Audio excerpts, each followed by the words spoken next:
Praise the Lord. അനുഗ്രഹിക്കപ്പെട്ട ഈ നല്ല പ്രഭാത സമയത്തിനായി വീണ്ടും ഞാൻ നന്ദിയുള്ള ഹൃദയത്തോടെ കർത്താവിന് സ്തോത്രം ചെയ്യുന്നു. ഉൽപ്പത്തി പുസ്തകം 15-ാം അധ്യായം അതിൻ്റെ 4-ാമത്തെ വാക്യത്തിൽ ഇങ്ങനെ പറയുന്നു: അവൻ നിന്റെ അവകാശിയാകയില്ല, നിന്റെ ഉദരത്തിൽ നിന്നും പുറപ്പെടുന്നവൻ തന്നെ നിന്റെ അവകാശി ആകും. ദൈവത്തിന് സ്തോത്രം. അബ്രഹാമും ദൈവവും തമ്മിലുള്ള ഒരു സംഭാഷണത്തെക്കുറിച്ചാണ് ഇവിടെ നാം വായിക്കുന്നത്. അബ്രഹാം പറയുകയാണ്, ദൈവമേ, എനിക്കെല്ലാം ഉണ്ട്, ദാസിദാസന്മാരുണ്ട്, ധാരാളം സ്വത്തുക്കളുണ്ട്, ആടുമാടുകളുണ്ട്, എനിക്ക് ഭാര്യയുണ്ട്, എനിക്ക് വേണ്ടതെല്ലാം എൻ്റെ ജീവിതത്തിൽ ഉണ്ടെങ്കിലും ഒരു കുഞ്ഞില്ല എന്നുള്ള വിഷമം എന്നെ വളരെയധികമായി ഭാരപ്പെടുത്തും. എല്ലാ നന്മയുണ്ടെങ്കിലും ആ നന്മയിൽ ഒരു കുറവ് ഞാൻ കാണുന്നു എന്ന് ദൈവത്തോട് അബ്രഹാം പറഞ്ഞപ്പോൾ അതിനോട് ചേർന്ന് അബ്രഹാം ഒരു പരിഭവം കൂടെ ദൈവത്തോട് പറഞ്ഞതാണ്: എനിക്കെല്ലാം ഉണ്ട്, എന്നാൽ ഇതിനൊരു അവകാശിയില്ല. ഞാൻ മരിച്ചതിന് ശേഷം ഇതിൻ്റെ സ്വത്തിൻ്റെ എല്ലാം അവകാശിയാകാൻ പോകുന്നത് ദമശ്ശേക്കുകാരനായ ഈ എലയാസർ അത്രേ എന്ന് പറഞ്ഞ് ഒരു പരാതിയുമായിട്ട് അബ്രഹാം ദൈവസന്നിധിയിൽ വന്നു. അബ്രഹാമിന്റെ പരാതി ഇത്രയേ ഉള്ളൂ: തൻ്റെ മരണത്തിന് ശേഷം ഈ സ്വത്തുവകകൾക്കെല്ലാം അവകാശിയായി വേറൊരാൾ വരും, എൻ്റെ കുടുംബത്തിൽ നിന്നുള്ളവരല്ല, അർത്ഥാൽ എന്നിൽ നിന്ന് ജനിച്ച ഒന്ന് എൻ്റെ മകനോ എൻ്റെ മകളോ അല്ലല്ലോ എന്ന് പറഞ്ഞ് ഒരു വിഷമം ദൈവത്തോട് പറയുമ്പോൾ ദൈവം അബ്രഹാമിനോട് പറഞ്ഞൊരു വാക്കാണ്: അബ്രഹാമേ, അവൻ നിന്റെ അവകാശിയാകത്തില്ല, നിന്റെ ഉദരത്തിൽ നിന്ന് പുറപ്പെടുന്നവൻ തന്നെ നിന്റെ അവകാശിയാകും. ദൈവപുസ്തകം നമ്മുടെ വ്യക്തിപരമായ ജീവിതത്തിലും കുടുംബജീവിതത്തിലും ഒക്കെ ആയിരുന്നാലും പലപ്പോഴും പല വ്യാകുലതകൾ നമുക്കുണ്ട്.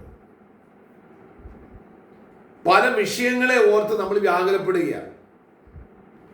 അബ്രഹാം അനുഭവിച്ച ഒരു വ്യാകുലതയെ കുറിച്ചാണ് ഇവിടെ പറഞ്ഞത്. ഇതുപോലെ എത്രയോ വ്യാകുലതകൾ നമ്മളൊക്കെ ഇന്ന് അനുഭവിക്കുന്നുണ്ട്.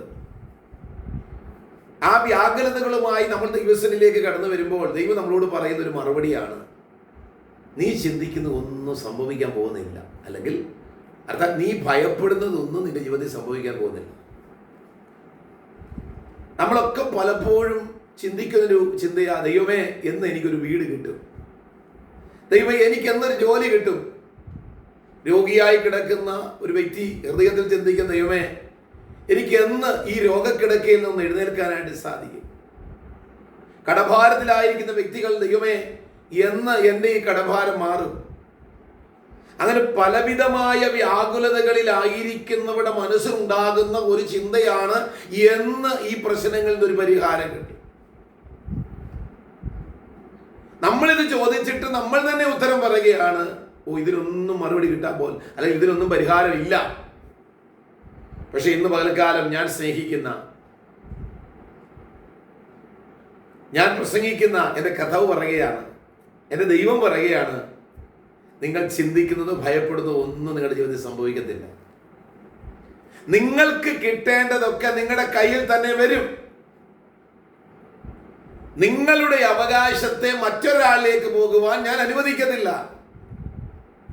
നിങ്ങൾക്ക് കിട്ടേണ്ട അനുഗ്രഹങ്ങളെ മറ്റൊരാളിലേക്ക് പോകുവാൻ ഞാൻ അനുവദിക്കയില്ല. നമ്മുടെ ദൈവത്തിന്റെ പ്രത്യേകത, അമ്മയുടെ ഉദരത്തിൽ ഉരുവായപ്പോൾ തന്നെ നമ്മെ അറിഞ്ഞവനായ ദൈവം നമുക്ക് വേണ്ടതൊക്കെ കരുതി വെച്ചിട്ടുള്ള ഒരു ദൈവം എന്നുള്ള സത്യം ഇന്ന് പലകാലം ദൈവമക്കൾ മനസ്സിലാക്കണം. ദൈവത്തിന്റെ സനിൽ ഒന്നിനും ക്ഷാമമില്ല. എനിക്ക് തരേണ്ടടുത്ത് വേറെ ആൾക്ക് കൊടുക്കേണ്ട ആവശ്യമൊന്നും ദൈവത്തിനില്ല.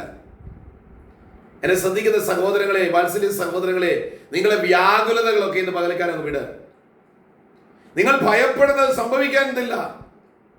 നിങ്ങൾ ഏതെങ്കിലും വിഷയത്തിന്മേൽ ഭാരപ്പെട്ട് ഭയപ്പെട്ടിരിക്കുകയാണോ?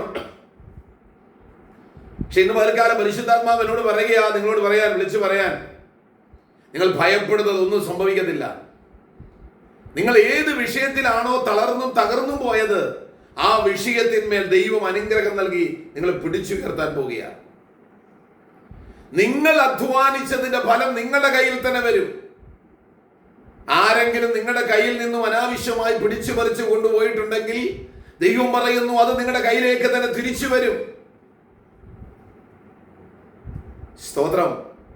ആകയാൽ ഇന്ന് പകൽക്കാലം വ്യാകുലതകൾ വിട്ട് ദൈവത്തിന്റെ പാതാരബിന്ദങ്ങൾ ഇരുന്നു കൊണ്ട് ദൈവത്തെ വിശ്വസിച്ച് നമ്മുടെ അവകാശങ്ങൾ നമ്മളിലേക്ക് തന്നെ മടക്കി തരുന്ന ഒരു ദൈവമുണ്ട് പ്രിയപ്പെട്ടവരെ. നിങ്ങളുടെ അധ്വാന ഫലം വേറെ ആരും കൊണ്ടുപോകാൻ ദൈവം അനുവദിക്കത്തില്ല. നിങ്ങളുടെ കണ്ണുനീരിന്റെ ഫലം മറ്റാരും കൊണ്ടുപോകാൻ ദൈവം അനുവദിക്കത്തില്ല. നിങ്ങൾ കണ്ണുനീരൊഴുക്കിയത്, നിങ്ങൾ കരഞ്ഞത്, നിങ്ങൾ പ്രാർത്ഥിച്ചത്, നിങ്ങൾ നിലവിളിച്ചത്, നിങ്ങൾക്ക് നഷ്ടപ്പെട്ടതൊക്കെ ദൈവം നിങ്ങളുടെ കരങ്ങളിലേക്ക് തിരിച്ചു നൽകും. ഭർത്തിമായ പോലെ എല്ലാ കാലവും വഴിയിലിരുന്ന് ഭിക്ഷയാചിപ്പാൻ ദൈവം അനുവദിക്കത്തില്ലെന്ന്. ദൈവത്തിനൊരു സമയമുണ്ട്. There is a time. ദൈവത്തിനൊരു ടൈമുണ്ട്. ദൈവത്തിന്റെ സമയത്ത് അവൻ നമ്മളെ ഉയർത്തും. ഒരു മനുഷ്യൻ എത്രയോ നാളാണ് ഒരു കുളക്കടവിൽ കിടന്നത്, വെള്ളം കലങ്ങുമ്പോൾ അതിനകത്ത് ഇറങ്ങി സൗഖ്യം കിട്ടാൻ. പക്ഷെ യേശു കർത്താവ് കണ്ടിട്ട് പറയുകയാണ്, മകനെ, നീ വെള്ളത്തിലും ഇറങ്ങണ്ട, നിന്നെ ആരും ഇറക്കുകയും വേണ്ട. നീ ചിന്തിക്കുന്നതിനേക്കാൾ അപ്പുറമായ ഒരു ദൈവിക പ്രവൃത്തി നിന്റെ മേൽ വെളിപ്പെടാൻ പോകും. ഇന്ന് പകൽക്കാലം നമ്മൾ ചിന്തിക്കുന്നതിനേക്കാൾ അപ്പുറമായ ദൈവം നമ്മെ അതിശയകരമായി ഈ പകൽക്കാലം വഴി നടത്താൻ പോകുക. നിങ്ങളുടെ ഭാരങ്ങളിൽ നിന്നും പ്രയാസങ്ങളും ദുഃഖങ്ങളിൽ നിന്നും നിങ്ങളുടെ എല്ലാ വ്യാകുലതകളിൽ നിന്നും ദൈവം നിങ്ങളെ വിടുവിച്ച് സമാധാനത്തോടെ ഇന്ന് പകൽക്കാലം ദൈവം നിങ്ങളെ നയിക്കും. നിങ്ങളുടെ അധ്വാന ഫലം നിങ്ങളുടെ കയ്യിൽ തന്നെ വരും. സ്തോത്രം. നിങ്ങളുടെ അവകാശം നിങ്ങളെ തന്നെ മടങ്ങി വരും. നിങ്ങളുടെ മക്കളെ ഓർത്ത് ഭാരപ്പെടുന്നവരാണോ? നിങ്ങളുടെ കുടുംബത്തെ ഓർത്ത് ഭാരപ്പെടുന്നവരാണോ? ഏതെങ്കിലും തളർച്ചയും തകർച്ചയും ഓർത്ത് നിങ്ങൾ ഭാരപ്പെടുന്നവരാണോ? കർത്താവ് പറയുന്നു, അതൊക്കെ നിങ്ങളിലേക്ക് അനുഗ്രഹമായി മടങ്ങി വരാൻ പോകുകയാണ്. ഒരു ധൂർത്തപുത്രൻ അപ്പനിൽ നിന്ന് സകല സ്വത്തും വാങ്ങിച്ചുകൊണ്ട് അപ്പനെ വേണ്ട എന്ന് പറഞ്ഞ് ഇറങ്ങിപ്പോയെങ്കിലും ആ മകൻ പോയ സമയം മുതൽ അവന് വേണ്ടി കാത്തിരുന്ന ഒരു നല്ല പിതാവിനെ കുറിച്ച് വേദപുസ്തകം പഠിപ്പിക്കുന്നത് പോലെ നമ്മൾ അനുസരണക്കേട് കാണിച്ച് ദൈവസന്നിധിയിൽ നിന്ന് മാറിപ്പോയാലും നമ്മെ സ്നേഹത്തോടെ നമ്മെ കാത്തിരിക്കുന്ന ഒരു കർത്താവുണ്ട്. ആ കർത്താവിലേക്ക് നിങ്ങൾ തിരിഞ്ഞു വരിക. നിങ്ങളുടെ പാപ വഴികളെ വിട്ട് ദൈവത്തിലേക്ക് മടങ്ങി വരിക. നിങ്ങൾക്ക് വേണ്ടതെല്ലാം ദൈവം നിങ്ങളുടെ കയ്യിൽ തരും. എന്തെങ്കിലും ലഭിച്ചില്ലല്ലോ എന്നോർത്ത് നിങ്ങൾ പിന്മാറിപ്പോയൊരു വ്യക്തിയാണ് ഇന്ന് പകൽക്കാലം ഈ വചനം കേൾക്കുന്നതെങ്കിൽ അനുദപിച്ച് മടങ്ങി വരിക. നിങ്ങളുടെ അവകാശങ്ങളെ ദൈവം നിങ്ങളുടെ കയ്യിൽ തരും. ആകയാൽ ഈ വചനം വിശ്വസിക്കുക. ഈ വചനത്താൽ ദൈവം നിങ്ങളെ എല്ലാവരെയും അനുഗ്രഹിക്കട്ടെ എന്ന് ഓർപ്പിക്കുന്നു. കർത്താവ് നമ്മെ സഹായിക്കുമാറാകട്ടെ.